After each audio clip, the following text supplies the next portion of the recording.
Assalamualaikum warahmatullahi wabarakatuh. Perkenalkan, nama saya Naswa Zinta dari NIM F1C122002. Baiklah, di sini saya akan menjelaskan mengenai interpretasi hasil spektrum UV vis, IR, NMR baik CNMR dan HNMR dan MS pada senyawa piperidin. Jadi sebelum itu, apa sih senyawa piperidin itu? Nah, senyawa piperidin itu merupakan senyawa kimia heterosiklik yang merupakan amina sekunder. Senyawa ini dapat ditemukan secara alami dalam berbagai tanaman, termasuk lada hitam, dan merupakan komponen penting dalam berbagai obat dan senyawa kimia. Piperidin ini juga digunakan dalam industri agrokimia sebagai bahan dasar dalam sintesis pestisida dan herbisida. Tidak hanya itu, piperidin juga berfungsi sebagai pelarut dan katalis dalam sintesis organik di laboratorium. Nah, gambar di samping ini merupakan struktur dari piperidin. Piperidin mengandung cincin beranggota 6 yang terdiri dari 5 gugus metilen atau CH2 dan 1 gugus amina CNH. Nah, selanjutnya saya akan menjelaskan juga mengenai sifat fisik dan sifat kimia dari piperidin. Yang pertama ada sifat fisiknya, yaitu memiliki massa molar 85,15 gram per mol dan memiliki wujud cairan tidak berwarna. Piperidin juga memiliki bau tajam dan khas seperti amina, memiliki titik didih 106 derajat Celcius dan cukup larut di dalam air. Kemudian ada sifat kimia dari piperidin, yaitu bersifat basa seperti amina lainnya karena adanya pasangan elektron bebas pada atom nitrogen. Kemudian dapat mengalami reaksi seperti alkilasi dan asilasi, reaksi dengan asam membentuk garam amonium, serta substitusi nukleofilik pada gugus aktif. Nah, berikut ini merupakan spektrum UV vis dari senyawa piperidin. Dalam spektrum UV vis, elektron dalam molekul dapat menyerap energi dan mengalami eksitasi. Artinya, berpindah dari tingkat energi dasar atau ground state menuju tingkat energi yang lebih tinggi atau excited state. Jenis perpindahan ini tergantung pada struktur molekul, terutama jenis orbital dan keberadaan pasangan elektron bebas. Adapun interpretasi pita serapan utama dari spektrum, terlihat bahwa piperidin memiliki puncak maksimum sekitar 195 nm, yang merupakan estimasi dari puncak tertinggi, yang merupakan pita absorpsi utama yang memiliki bentuknya lebar, khas untuk senyawa tanpa sistem yang luas. Kemudian ada transisi utama yang diamati pada piperidin adalah transisi N ke sigma bintang, yang dalam notasi ditulis sebagai N ke sigma bintang. Nah, adapun N itu merupakan singkatan dari non-bonding orbital, yaitu orbital yang mengandung pasangan elektron bebas. Pada piperidin, pasangan ini terdapat pada atom nitrogen. Kemudian ada sigma bintang. Nah, sigma bintang ini merupakan orbital antibonding dari ikatan sigma, khususnya ikatan karbon hidrogen ataupun karbon nitrogen. Dalam transisi ini, elektron dari pasangan bebas di nitrogen tereksitasi menuju orbital antibonding sigma. Adapun transisi ini biasanya menghasilkan serapan pada panjang gelombang sekitar 195 nanometer yang berada di wilayah UV jauh.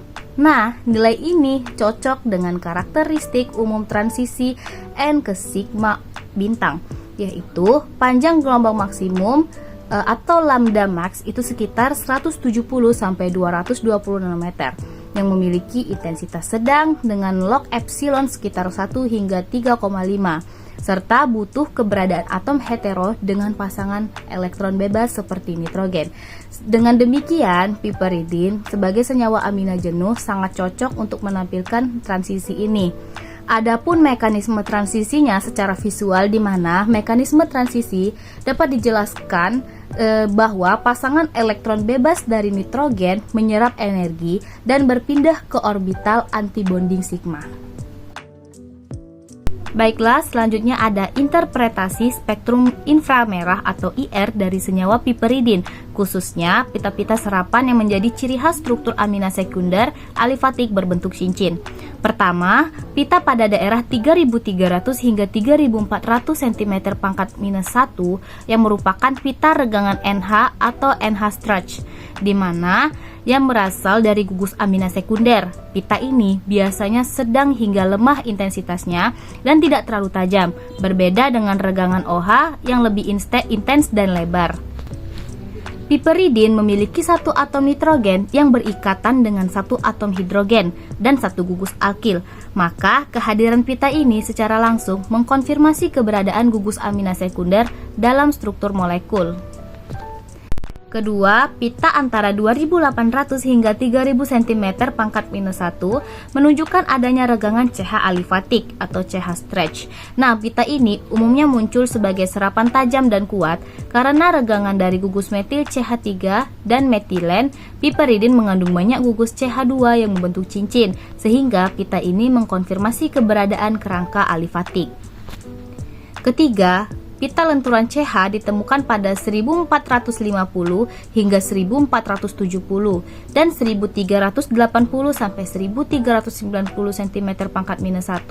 Pita ini adalah hasil dari bending vibrasi CH yang disebut sebagai CH bending, di mana sangat berguna untuk membedakan antara CH2 dan juga CH3. Dalam kasus piperidin, pita ini konsisten dengan struktur siklik yang didominasi oleh gugus CH2. Keempat, pita pada 1100 hingga 1300 cm pangkat minus 1 menunjukkan adanya regangan ikatan CN atau CN stretch, di mana merupakan ciri khas dari ikatan karbon nitrogen dalam amina alifatik. Piperidin memiliki ikatan tunggal CN dan kehadiran pita ini memverifikasi keberadaan gugus amina sekunder alifatik dalam struktur molekulnya. Kemudian, yang terakhir ada daerah di bawah 1000 cm pangkat minus 1 yang merupakan sering kita kenal sebagai fingerprint region atau daerah sidik jari. Nah, wilayah ini sangat kompleks dan menghasilkan pola unik untuk setiap senyawa.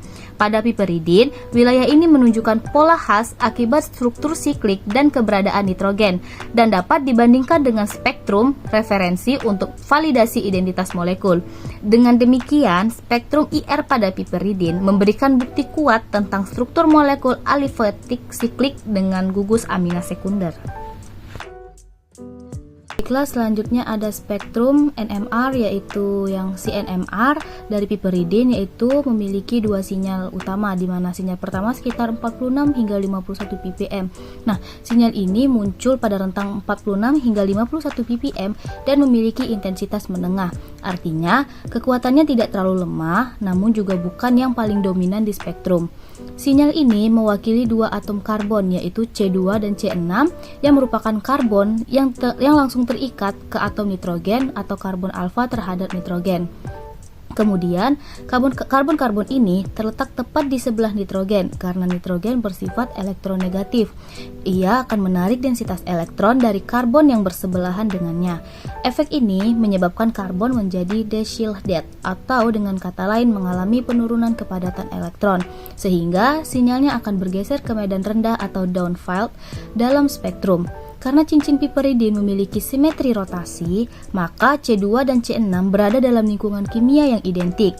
Akibatnya, kedua sinyal tidak menimbulkan dua sinyal berbeda, melainkan satu sinyal tunggal. Sinyal ini penting karena menunjukkan adanya interaksi antara karbon dan nitrogen yang merupakan ciri khas dari gugus amina sekunder alifatik. Ada sinyal kedua, yaitu sekitar 24 hingga 26 ppm, di mana sinyal ini muncul pada rentang 24 hingga 26 ppm dan memiliki intensitas yang lebih tinggi dibandingkan sinyal pertama. Hal ini menunjukkan bahwa lebih banyak karbon yang berkontribusi terhadap sinyal ini. Sinyal ini juga berasal dari C3, C4, C5, yaitu 3 karbon yang berjarak 2 ikatan dari atom nitrogen atau karbon beta terhadap nitrogen. Maka karbon-karbon ini terletak lebih jauh dari nitrogen sehingga efek penarikan elektron oleh nitrogen menjadi lebih kecil. Karena shieldingnya lebih besar, maka sinyalnya akan bergeser ke medan tinggi atau upfield, namun tetap berada dalam kisaran khas untuk karbon jenuh sp3. Struktur piperidin yang simetris menyebabkan C3, C4, dan C5 juga identik secara kimia, sehingga hanya muncul sebagai satu sinyal tunggal meskipun berasal dari 3 karbon. Nah, sinyal ini memperkuat bahwa struktur senyawa sangat simetris karena 3 karbon yang berbeda secara posisi ternyata setara secara kimia.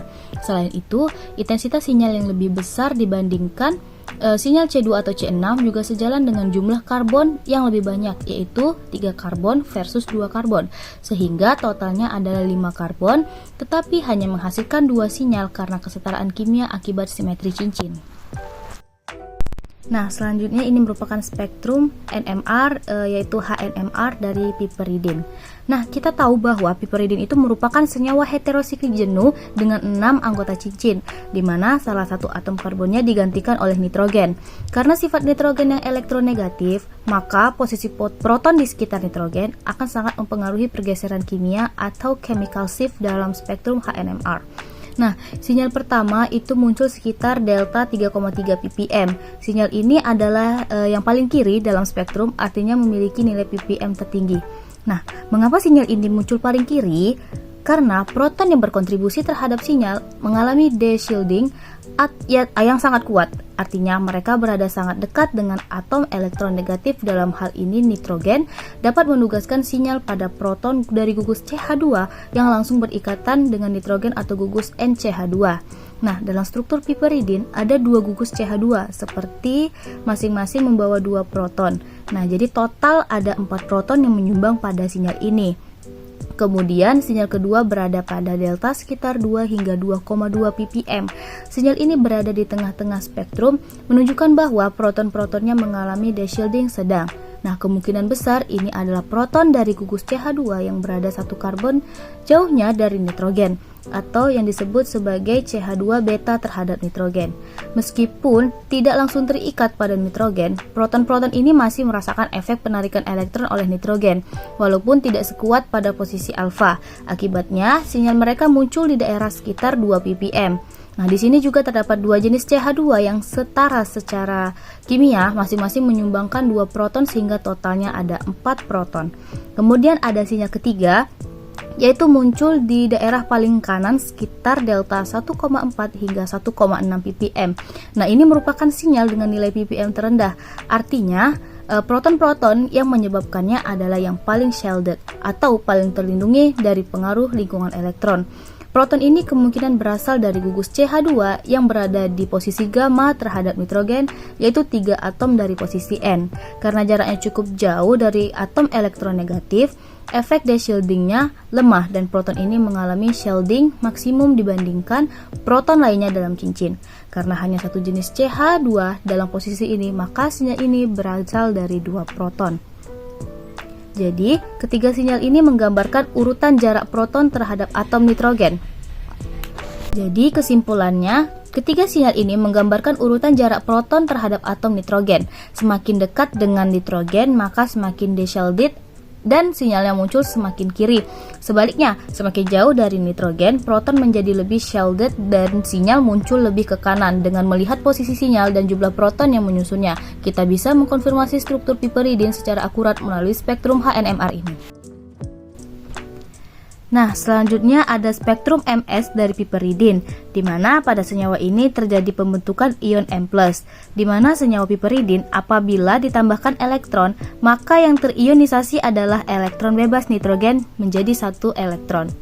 Nah, di nitrogen ini akan terlepas sehingga menghasilkan ion molekul yaitu sebesar 85 massa per elektron, plus 2 elektron dari elektron bebas nitrogen, lalu 1 elektron dari spektrofotometri massa. Nah, pada piperidin ini dapat mengalami pembelahan hidrogen di mana massa dikurang 1. Terjadi pembelahan hemolisis antara nitrogen dengan hidrogennya di gugus amina ini, sehingga nanti hidrogen menjadi radikal dan 1 elektron di nitrogen tinggal menghasilkan seperti pada gambar di samping, dan terbaca di spektrofotometri sebesar 84 massa per elektron. Lalu, senyawa piperidin ini dapat mengalami pembukaan rantai siklik seperti senyawa siklik split pada umumnya. Gambar ini terjadi pembelahan homolisis, 1 elektron di nitrogen dan 1 elektron di karbonnya sehingga rantainya terbuka seperti pada gambar. Senyawa piperidin juga dapat mengalami penataan ulang hidrogen, di mana hidrogen di CH2 ini akan berikatan dengan CH2 penghujung, sehingga nanti CH2 menjadi CH3, dan CH2 karena berkurang satu hidrogen menjadi CH terdapat satu elektron, karena terjadi hemolisis sehingga fragmennya seperti pada gambar. Lalu terjadi pembelahan CC alkil atau melepaskan etil, di mana terjadi pemecahan hemolisis di C nomor 2 dan C nomor 3. Nantinya C nomor 2 akan mendapatkan satu elektron menghasilkan etil yang menjadi radikal, dan C nomor 3 ini mendapatkan satu elektron sehingga hasilnya seperti pada gambar dan terbaca di spektrofotometri sebesar 56 massa per elektron. Kemudian terjadi pembukaan rantai siklik di sini, di mana C nomor 1 dan C nomor 2 sehingga satu elektron di C nomor 1 dan satu elektron lagi di C nomor 2. Setelah terjadi pembukaan rantai siklik, terjadi pembentukan ion iminium, di mana karena C1 atau C alfa punya satu elektron sehingga membentuk ikatan baru dengan nitrogen membentuk ion iminium. Lalu terjadi pembelahan lanjutan ion iminium, di mana terjadi pembelahan heterolisis sehingga nantinya menghasilkan alkena, dan ion iminiumnya ini mendapatkan hidrogen dari hidrogen beta sehingga ion iminiumnya terbaca di spektrofotometri massa sebesar 30 massa per elektron. Nah, selanjutnya terjadi pembelahan homolisis atau pembelahan CC alkil melepaskan etena, di mana antara C nomor 2 dan C nomor 3, karena C nomor 2 mendapatkan satu elektron membentuk satu ikatan baru dengan C nomor 1 sehingga nanti menghasilkan alkena atau etena. Lalu C nomor 3 akan mendapatkan satu elektron sehingga hasilnya seperti pada gambar dan terbaca 57 massa per elektron, dan misalkan alkenanya terionisasi, maka hasilnya terbaca di spektrofotometri massa yaitu sebesar 28 massa per elektron. Kemudian terjadi pembelahan CC alkil, di mana pembelahan homolisis antara C3 dan C4 sehingga C nomor 3-nya ini menjadi radikal C nomor 4 karena mendapatkan satu elektron, maka terbaca 43 massa per elektron. Yang terakhir itu bisa terjadi hilangnya radikal alil, di mana di sini terjadi pembelahan hemolisis agar rantai-rantainya terbuka, lalu terjadi homolisis di karbon nomor 2, lalu terjadi homolisis lagi di C nomor 4 sehingga menghasilkan alil yang merupakan C ikatan rangkap 2. Lalu C nomor 4-nya ini karena mendapatkan hidrogen nomor 2 sehingga menjadi CH3, dan fragmen ini terbaca di spektrofotometri sebesar 44 massa per elektron. Baiklah, sekian dari presentasi saya. Saya mengucapkan terima kasih banyak atas perhatian, dukungan, dan kesempatan yang telah diberikan kepada saya. Dan juga saya memohon maaf apabila masih terdapat kekurangan, baik dari segi teknis maupun isi. Untuk itu saya memohon maaf yang sebesar-besarnya. Semoga apa yang telah saya sampaikan dapat bermanfaat dan menjadi bagian dari semangat kita untuk sama-sama menggali ilmu pengetahuan dalam kimia.